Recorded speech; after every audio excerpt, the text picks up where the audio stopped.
Hi there, and welcome back to the Peaceful Parenting Podcast. I'm your host, John, and today we're diving into a topic that might be the missing link in your anger management toolbox: setting personal boundaries. Now, when we hear the word boundaries, it might sound like putting up walls or saying no all the time. But really, boundaries are about saying yes to what you need to feel calm, grounded, and emotionally well. To help us unpack how powerful boundaries can be, not just for our peace of mind, but for our parenting, we're joined again by parenting expert Susan. Susan, welcome back. Thanks, John. I'm glad we're discussing this because setting personal boundaries is one of the most loving things you can do for yourself and your family.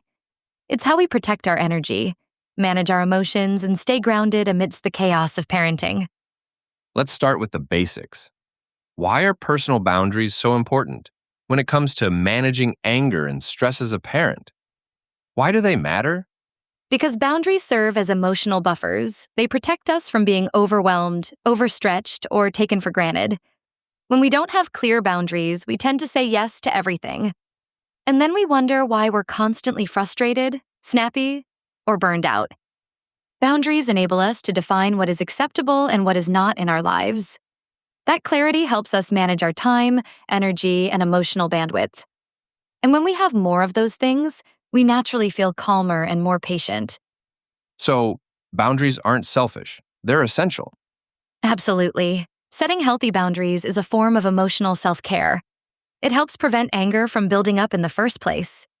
So, how do parents determine where boundaries are missing in their lives? Start by paying attention to what's draining you or leaving you frustrated. Ask yourself, what situations leave me feeling overwhelmed? Are there specific people or tasks that trigger stress? When do I feel like I've lost control of my time or energy? For example, you may realize that responding to work emails during dinner makes you feel stressed and disconnected from your family. That's a clue that you need a boundary there. Stress and resentment can be signals that something needs to change. Exactly. They're your internal cues that a boundary is either missing or being ignored. Let's talk about how actually to set these boundaries. What's a good starting point? Start with clear communication and use I statements to express your needs without placing blame. For example, instead of saying, "You're always interrupting me," try, "I need 30 minutes of quiet time after dinner to recharge." Or, "I need to limit work emails to working hours so I can be more present with my family." Once you've communicated a boundary, the key is consistency. If you say you won't answer work emails after 6 p.m., stick to it. If you carve out time once a week, honor it like any other appointment. I love that. It's not about being rigid. It's about being clear and consistent so others know what to expect. Right. And you teach others how to treat you by the boundaries you set. Do you have examples of parents who've seen a real difference after setting boundaries? Absolutely. One parent was struggling to work from home while balancing childcare and household chores. She created a designated workspace and communicated her work hours to her family. This reduced interruptions, improved her focus, and helped her be more present once her workday ended.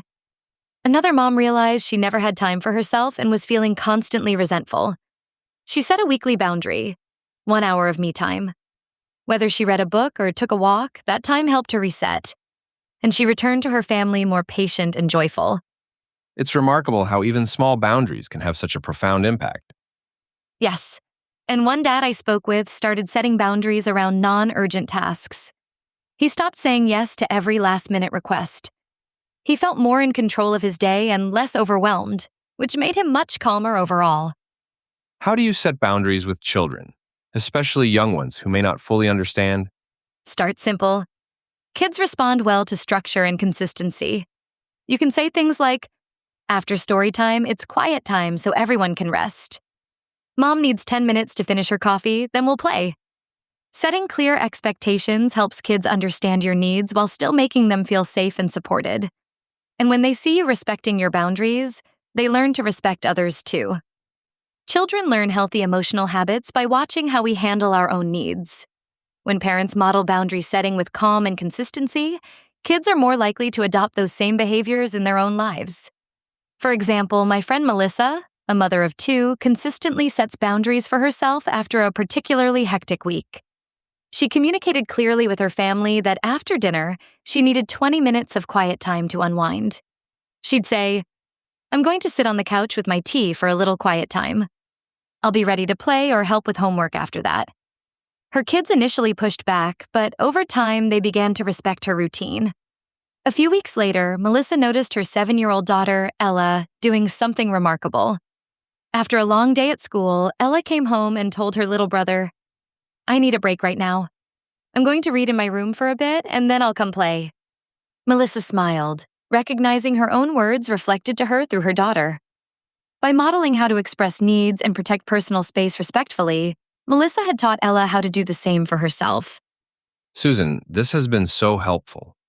Setting boundaries may feel uncomfortable at first, but the benefits are immense, including more peace, balance, and better relationships. Absolutely. Boundaries are a gift to yourself and your family. They help you show up with more patience, clarity, and calm. If today's episode resonated with you, be sure to check out Anger Management Solutions for Parents by Agnes Blake.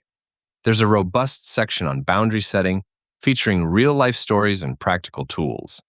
And if you found this episode helpful, don't forget to subscribe and share the Peaceful Parenting Podcast.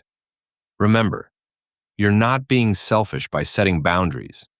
You're wise, and your peace matters. Thank you for listening.